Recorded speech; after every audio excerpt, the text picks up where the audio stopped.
Welcome to the Be Ruthless Show, where we have the conversations that other people don't. The conversations that other people won't. I'm your host, Sam Ruth, and I'm ready to make a lot of noise and disrupt things, ruthlessly. Thanks for being here today. Now let's get to it.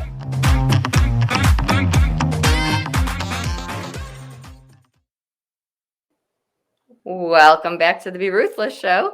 I'm your host, Sam Ruth, and joining me today is Sara Duke, a real, live Colorado native. They exist. She's been involved with nonprofits for over 20 years. She began and founded Rocky Mountain Active 20 to 30 in 2008 to assist underprivileged girls get scholarship funds for school. It is the female version of Denver Active 20 to 30. Also in 2008, she was on the board and helped start Kemp Champions and served as their marketing chair. She also served as the marketing chair for Easter Seals and has volunteered with the Fine Arts Foundation Rotary Clubs, Larimer Humane Society, Boys and Girls Club, Young Professionals, Elway Foundation, and Colorado Hospice Care. Just a few. Being involved with the Denver community has remained a passion of hers for so many years. Thank you so much for being here, for everything you do. I'm so glad we've connected. You are such a dear. I love it. Yeah, I can't believe I know I'm a native to Colorado. There's so few of us. And yeah, the nonprofit world has been fabulous. I've done it. My joke is I started at age 3 when my mom was very involved, and she's been involved, of course, for a long time as well. And so she would take me to these events when I was this little kid and dress me up in a fluffy dress and a big bow and put a balloon around my wrist. And I'd go table to table and say, "Hi, can you please help support this cause?" And I was off to the races. So I've loved it. And Colorado has, I believe, 20,000 or more nonprofits in just kind of the downtown suburb area. So if there's a need, there is a nonprofit. Yeah, and we're teamed up with the radio station. We're also teamed up with 2 nonprofits with them as well. I've told you, oh my God, are we freezing? That you have changed my perspective, being here for just over 10 years. It is viewed as this nonprofit place, but I have struggled connecting with the nonprofits that do the work that I do, that share the missions that I share, that you would think would welcome each other with open arms. I don't know if you have to be from here. I don't know what it is, but until I connected with you, it was a different world for me. So I love the relationship. Sometimes it is who you know. So talk about it all from your world, because it's very different than mine. Like specifically the nonprofit world and the connections there? Just any of it, because it's been difficult for me to get my foot in the door up until recently. And I think from anywhere else, people have the perception that it is how you're describing. It is, that's a great question. Since I am a native, I've been immersed in the community my entire life.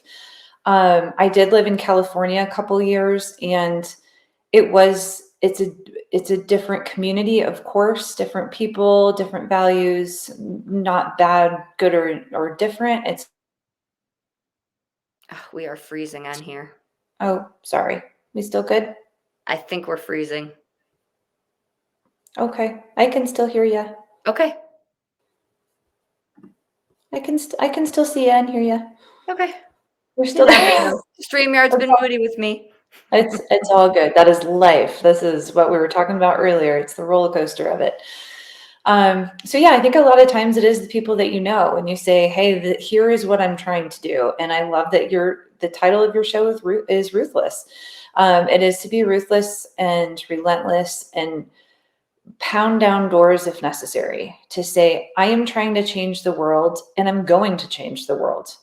And are you going to help support me and join this cause with me? Doors, no matter where it is. When I worked for the Pepsi Center for a couple of years, And that I had to break down the glass ceiling, that's for sure. Like, here's what I want to do. Here's my background. And it was trying and trying and trying and trying and trying and not giving up. So that's what I do in life as a parent, as a friend, as a businesswoman, in the nonprofits especially. I mean, you hear no a whole bunch of times to get to that first and second and third and 50th yes. To say, how can we work? And to me, it's all about community, no matter what. It's joining forces with people who have that same motivation, that same drive, and to have the similar fabric that makes us up. So you and I, a step at a time. So however we can do that through our different connections is what it's all about. So sometimes it is. It's not always right in that moment, but things always seem to kind of materialize. You spend your time supporting all of these other causes. Tonight, you and the radio show are going where? Oh, tonight is awesome. So I am very, very blessed. I love working for K4CO Radio. I am the VP of Media Relations and help with the marketing. So tonight, we are actually going to go to Emporium Brewing this evening with Foundation 1010. And they are a fabulous nonprofit that support firefighters and police and all of our first responders. So Leslie and Brooke have started this a couple years ago, and they support wholeheartedly our community and those that go and serve and protect. I couldn't be more thrilled for all of us. Oh, we froze. Oh, sorry. We're back. We're all good. We can roll. So yeah, Foundation 1010 is one of our nonprofits that we're partnered with, and then TAPS, which is Tragedy Assistance Program to help survivors for those that have lost people in the Marine, the Navy, the Army, any part of the service in the military. We help with suicide. We help with removing, rehoming. We have grief camps. I mean, it's very similar to what you are doing. So it's finding the need and sincerely helping. I think when your heart is in the right spot, then things just start to happen. And it takes a while. This doesn't happen overnight. At least that's been my experience. It's knocking on lots of. Right. So that's what you're like me, spending time working here and there. But then you're also out speaking, sharing your own stories, because most of us who do these things, maybe your mom was just doing it because it feels good. I as a kid, my dad said, I would just get sad anytime I saw someone hurting. But we also usually have a story of our own. So even when you're not working, you're still kind of serving. That's such a, well, yeah, I think it becomes who we are, to have that empathy or sympathy for other people. I started my own dog training business almost 11 years ago, and I thought about it today. I'm outside in this beautiful Colorado weather, and I get way more out of it than they do. I mean, the unconditional, and it helps me be in the present moment. And I'm so enamored and in love with these innocent, beautiful creatures. And I try and bring that to different aspects of my life, is to have that joy go with me when I can. And I love speaking at different groups and meeting different people. I find people fascinating. I mean, we all have our journey of what got us to the spot we're at now. And I love hearing people's stories. It entices me to find out more. K4CO was a part of Colorado Women's Day, where we got to broadcast live, and I was so fortunate to be on the panel with amazing women like you. I'm like, oh my gosh, and these youngsters who are 16, 17 that have started their own companies and are on national honor societies. I'm like, oh my gosh. I mean, it's so cool to find out what drives people. So I love it. I love being out in the community, meeting people, seeing how we can reach a goal together. I think like us, right? We are surrounded by people who do this. So sharing our story seems normal, Hmm. but we're the minority, right? Like most people are afraid of public speaking. It's one of the top fears out there. And we aren't just getting up there being assigned a topic, for homework to memorize a president and talk about something, right? We're sharing our own personal stories that are going to change others, but have been impactful, have been life altering, right? So yours is, people think we have one story, right? You Mhm. have many. And I said to you before we started, is anything off limits? And you said no. You're like me, you're an open book. You have so many things that help so many people, and it's so rare. It's things people don't talk about. It's actually the things most people, mental health, stigmatized, but parts of mental health are really, really stigmatized. Absolutely. Yeah, nothing is off limits. And I agree. We don't have one story. We have multiple stories. I am in recovery from alcoholism. That was really hard for me. I had to get over what was taboo and what's off limits. And every time that I am asked to speak to a group of anyone, I don't care, I love telling my story. Because if I can help, oh, it gives me goosebumps just even saying it. I understand that it can be really scary, and it is scary to be in front of people. But to me, I never look at it as I am judged or I'm going to be criticized or any of that. My entire purpose to be on this planet is to help or educate and or change and or do something to help another individual. That's entirely my MO. And if I can do that, that to me is a success. My dad has this beautiful phrase of if we all do a little bit of lifting, it will help the world. And I completely adhere to that. And if one person hears my message of here's the journey that I took, here's how I went and got help, and I had to say I need help, I am really, really hurting, can someone point me in the right direction? And someone always does. Someone will listen and say, go to this meeting, go reach out to this person and try this different avenue. Truly being in recovery has been the hardest and the biggest joy of my life.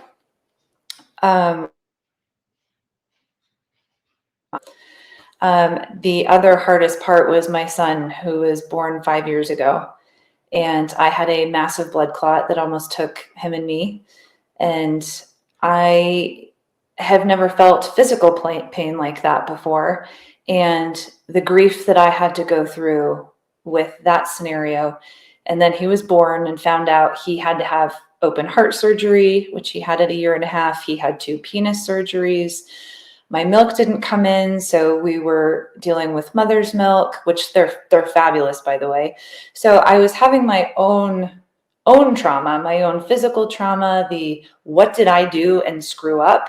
I had to go through that process of trauma, and I had to figure out how to be helpless and understand that things are out of my control.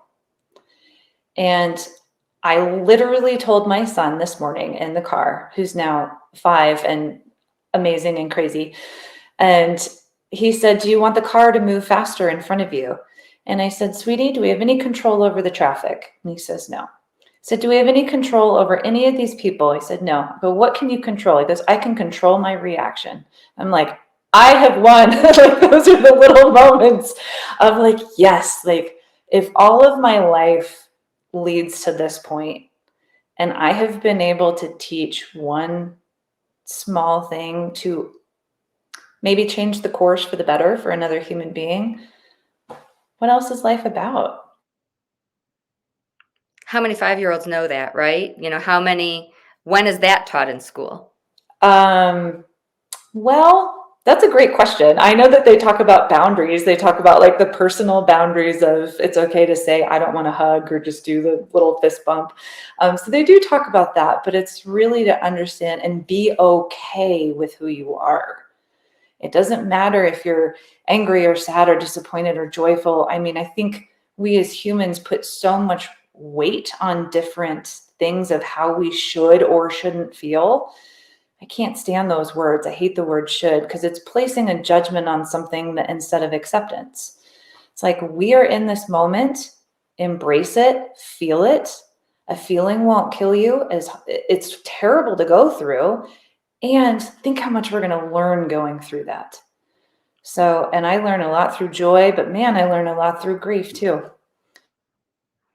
And so, the stigma of recovery, the people who are in recovery, staying silent because of fear of being judged, there's so many people who they are not helping. Whether I have clients who are afraid because of their careers that they just can't share their stories. And so as I did my summit in December, I was shocked that was the category that I had the hardest time finding speakers for. Oh, interesting. I will always, I will volunteer if you ever need someone. And I understand that. I mean, I really don't.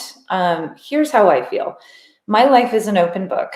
And if people want to be around me, great. If they don't, great.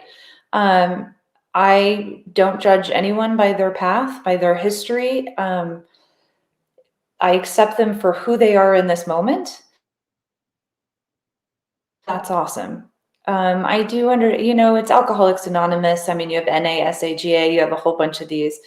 And, I haven't really run into that where people have broken my anonymity, but I'm also very open about it. So if people, I'd be like, oh yeah, like I don't need to hide behind that.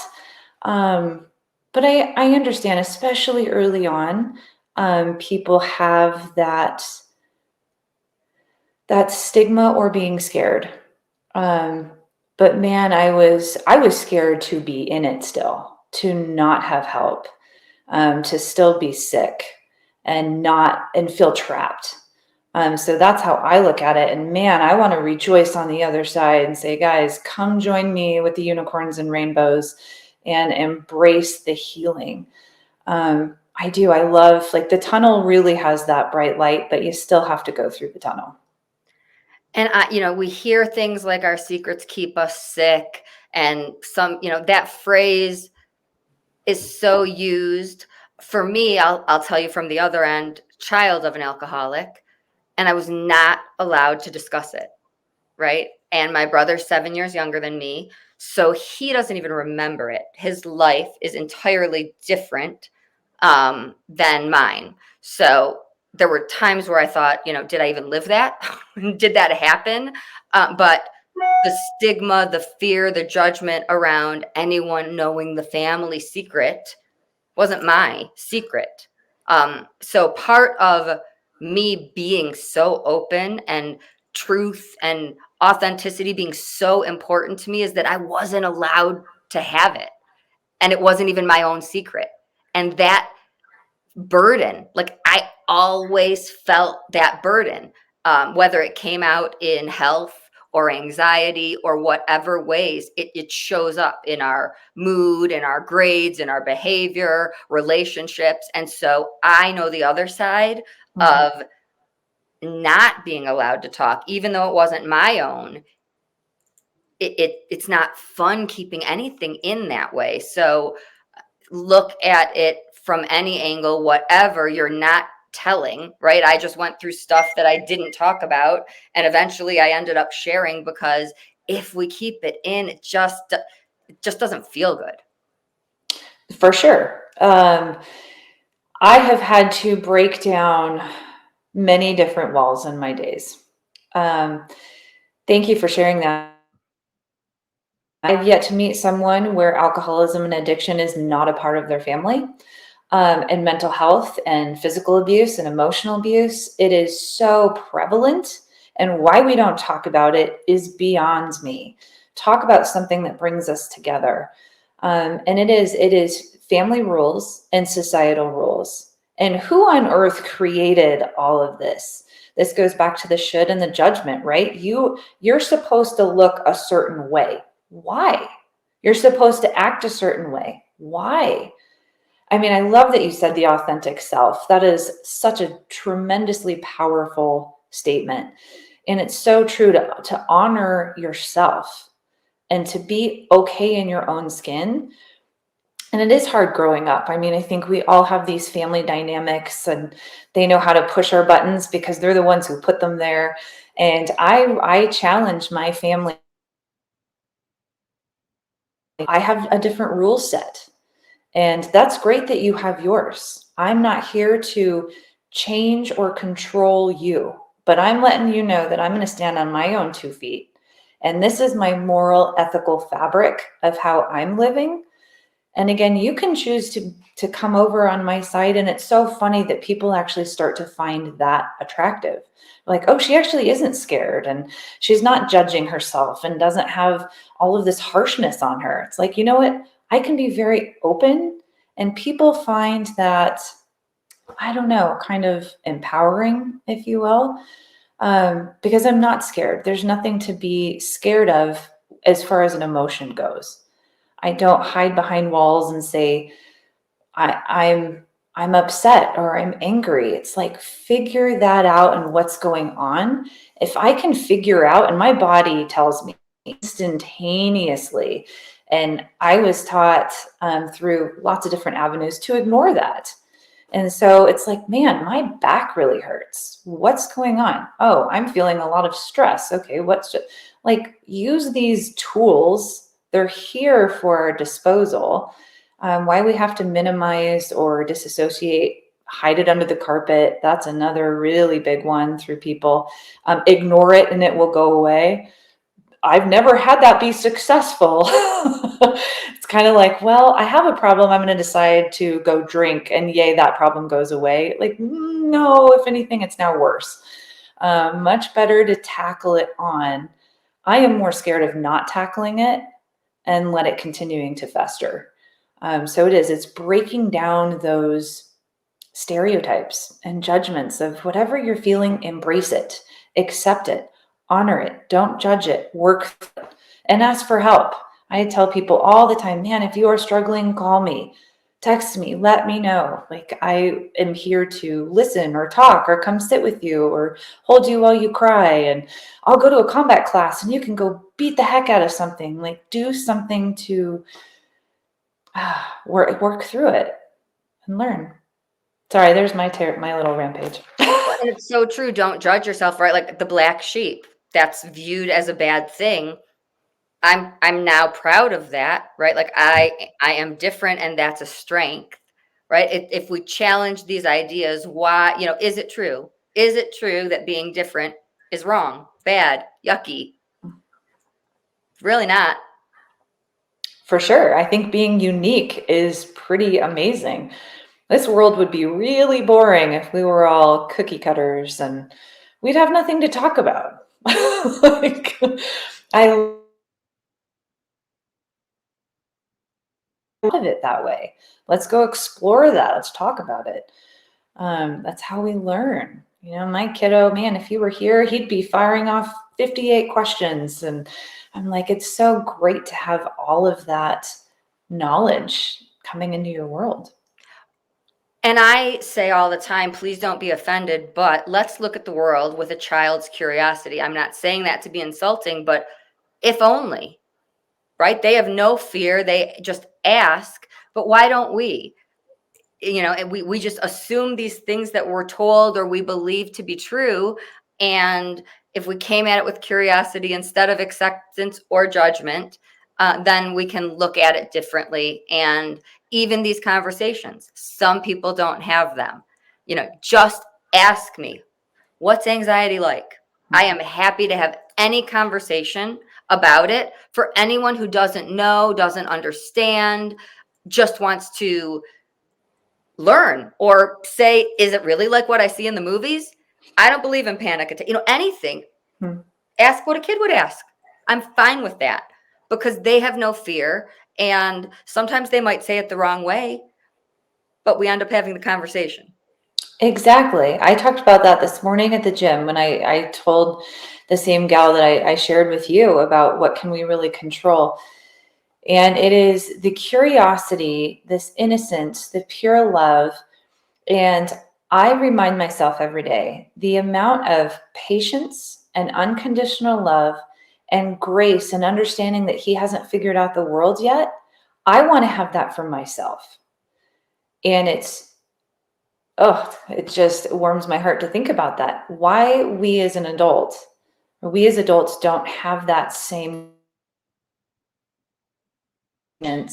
that we would have for an animal or for a child, because we know that they're learning. So are we. We just have a different number in front of us. It doesn't mean that we can't learn and we can't understand something differently or want to have connections or ask questions or discover something new. There's always something else in life that we can uncover. I love, it's so funny that you talked about they don't have the fear yet. So we went to the zoo this past summer, and you have all these, the little kiddos are up there with a spider, and all the little kids are up there and wanting to go touch him, and all the adults are going, oh, we don't want to touch the spider, we're scared. They don't know yet, and I'm like, God, look at that curiosity, and they want to know. They don't know it's going to hurt them. Is it going to hurt them? I don't know.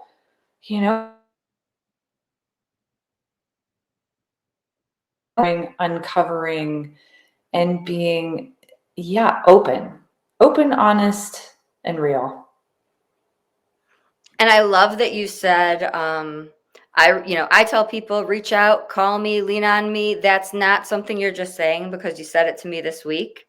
I also say that to people. I don't say it because it sounds good. I truly mean it, right? And a lot of people don't follow up on it, but the ones that do realize, oh my God, like you meant that. And I'm so glad I did. And they then learn that it's not a weakness, it's a strength. And I think it trickles down. I think they pass that on, and we learn. If I reach out to someone, I teach them that they can also reach out, and we can change this perception that it's a weakness into what it should be. I cannot physically or emotionally do everything in this world by myself. That's true. I used to think I could. A lot of my 20s, but definitely my 30s. And now I'm like, I need some help lifting. But it is one person at a time, and it's not a weakness. I don't even know where that started or why that stigma is out there. It's so much more fun to be going towards a goal with someone else and to have the support system. I mean, it's a team for a reason. It's a support system. And yes, we can do a lot of it ourselves. My dear friends, I have a few that like to suffer alone. And I'm like, why? I'm just going to keep calling you and come show up at your doorstep and be like, hey, I'm here. I have some food. Do you want to talk? Every single human being goes through emotions, and being hurt and sad and depressed is a very normal human emotion. It's how we express. We have this wide array of life, and I would be scared if we didn't. If we were happy all the time, boy, I don't think I'd learn anything. I love being happy. I love having joy. And I also really love having sadness and grief. Because those times really, when it was really dark, and boy, did I reach out a lot. I'm so glad I did, especially with my son 5 years ago. I was in a lot of different, very bad spots. I was very, very depressed. And I didn't know what to do. I felt so helpless and totally out of control and blaming myself, and which was several different people, friends and family and people in recovery. And I just said, I just need to vent or just cry. And I did that a whole bunch. And or go take my mind off it? Can I disassociate for 10 minutes and just take a break, or go walk outside? There's so many different tools that I think people forget about. I've loved discovering new things. Like for me, I physically, when I work out, is awesome. People love nature.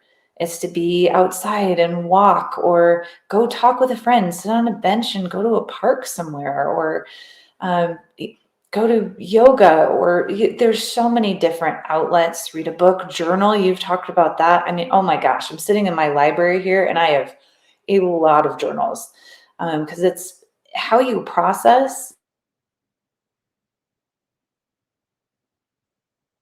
a safe way. Do it. So I love kickboxing too. I love just pounding the crap out of something. And you're talking about things that are even harder, like reaching out emotionally. I have a friend right now, I'm going to use an example. You know, I love you if you're watching or listening, but literally physically injured right now, stitches, in a sling. And she will tell you, I'm stubborn. I want to do it myself. I'm not letting my husband help me. I want to open the can of spaghetti sauce by myself. Why? Like, why do we do it to ourselves? That's an example of where we can literally see we are making our life harder than it has to be. But then there are these emotional examples, or these harder to see examples when we do it all the time. Life is hard enough. I agree. Why add it? So I have to check my ego at the door a lot, because when my pride is hurt and my ego is hurt, I will lash out. And I'm really quick at, I still do it because I'm like, oh my gosh, I'm sorry. I said something and it has nothing to do with you. That has to do with me, that my ego just got smashed. And now I'm feeling insecure or not confident. And it's exactly, why can't we ask for help? That's what it goes back to. I can do this by myself, or a notion of I can do it better than somebody else can. All of those three things probably aren't true when speaking from myself. I'm really happy to delegate. And it's not that I could do it better or worse. They're going to go do it in their own way. Thank God. It's one less thing for me to have to go worry about. And I'm kind of with your friend here, and this is my own pride. If I physically am hurt, blood clot is a great example. I had it for 3 months when I was pregnant, and I worked every single day with the blood clot. That was not smart. If there was something I look back on, I'm like, boy, that was really dangerous. Why, again, it goes back to, what would I tell my friend? If a friend called me saying, hey, I have a blood clot and I'm pregnant and I'm in a lot of pain, I would say, get your butt on the couch and go find really good doctors and figure out what's going on. And why I didn't do that for I can do this, right? I don't care if I'm in pain, but the truth that, yeah, it's okay to ask for help. Stop. It can be much easier. So yeah, I've been on both sides of that a lot. And I'm learning day by day that it's okay to delegate. It's okay to ask for help. If people are connecting with you thinking, whoa, you know, I would want to reach out, how can they connect with you? Oh, that's great. I'm all over Facebook. I'm all over everywhere. So yeah, personally, yeah, I'm on my personal Facebook, Sara Duke Matthews. For the radio station, my email is Sara, S-A-R-A, at K4CO Radio.com. So they can email me. They can find us on Facebook. So yeah, those are probably the three best ways to get in touch. So yeah, for personal, yeah, through recovery. For the radio station is so amazing. We love having you affiliated. It is so awesome. It's such a huge gift. This to me is the biggest gift. You know, yes, it's a business, and every business, of course, has to survive. But to me, it's about the community. And I knew that going in. And I said that last year before we started. I'm like, I'm going to bring in nonprofits and I'm bringing in community, because that to me is the backbone of every business, and it won't survive without it. And it's all about the connections and relationships and how can we help each other. I don't know how businesses survive without it. And man, it'd be boring if that element wasn't a part of it. So, but yeah, if anybody, company or a business, I mean, we do interviews a whole bunch, which are really fun. We've had authors and nonprofits and small restaurant owners come in. And people, of course, are endorsing if they want to get more advertising, get more clients, get more customers. We offer endorsements. And we help with social media too, which is really, really awesome. We help with Instagram and Facebook and follow people and repost and make connections and say, you should go talk with this person and see if they can open up some doors. And we love being out in the community. Like we'll be with Foundation 1010 this evening. We're going to be broadcasting live at several different concerts. I hope we go to your event in August. So that's what we do. Meet new people, help people.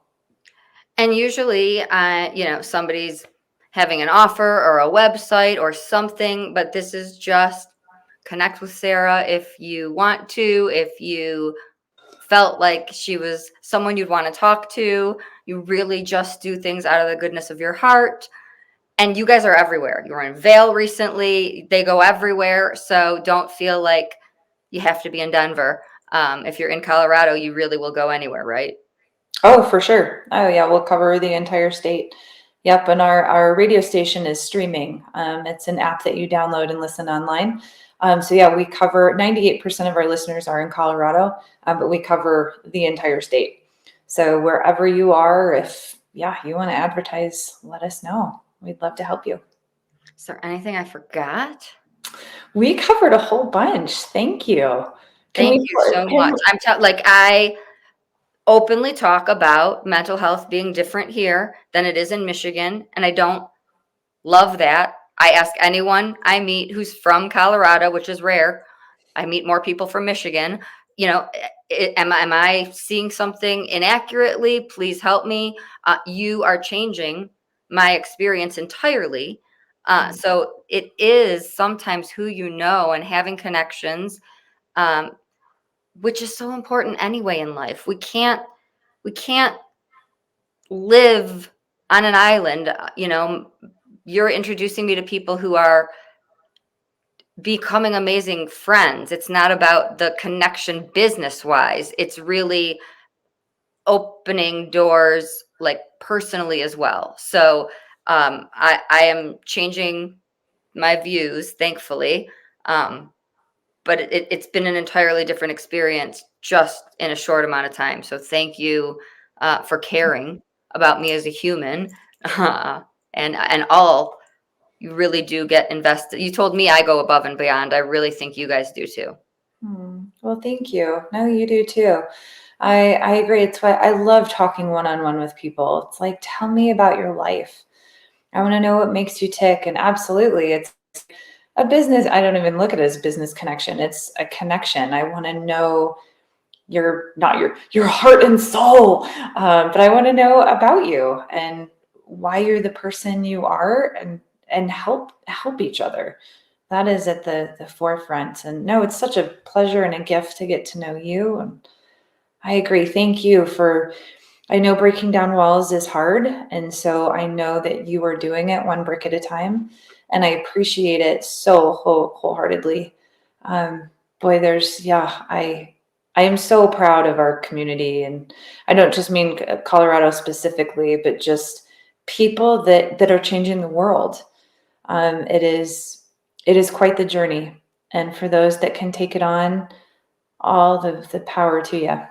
So thank you for everything that you do. Should be boosting the Ruthless Show and Samantha Ruth and being the am I allowed to swear? Can I say ass on your show? Kick butt, you are helping people through. Boy, that's pretty amazing stuff right there too. Connect with Sara, connect with K4CO. Check out what's tonight's Oh, it's Foundation 1010. Foundation 1010. Yes, Leslie and Brooke are the founders of Foundation 1010. It's an Emporium Brewing this evening from 7 to 9 downtown Denver. It's bingo. K4CO will be broadcasting live with really great music, prizes, fun, drinks, and it's supporting the community. It's supporting our first responders who go out and risk their lives every day as police officers and firefighters, and their families will be there. It'll be awesome. So it'll be fun and helping a great cause. Thank you so much for making time. Until next time, everyone, always be ruthless.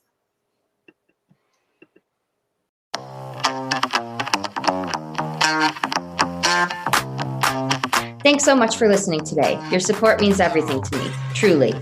If this podcast resonates with you, please do me a favor and join in the Ruthless movement by making some noise and doing one of these 4 things. Subscribe so you don't miss an episode. Tell a friend so we can break stigmas even faster. Leave a review so people can see what you think of the show.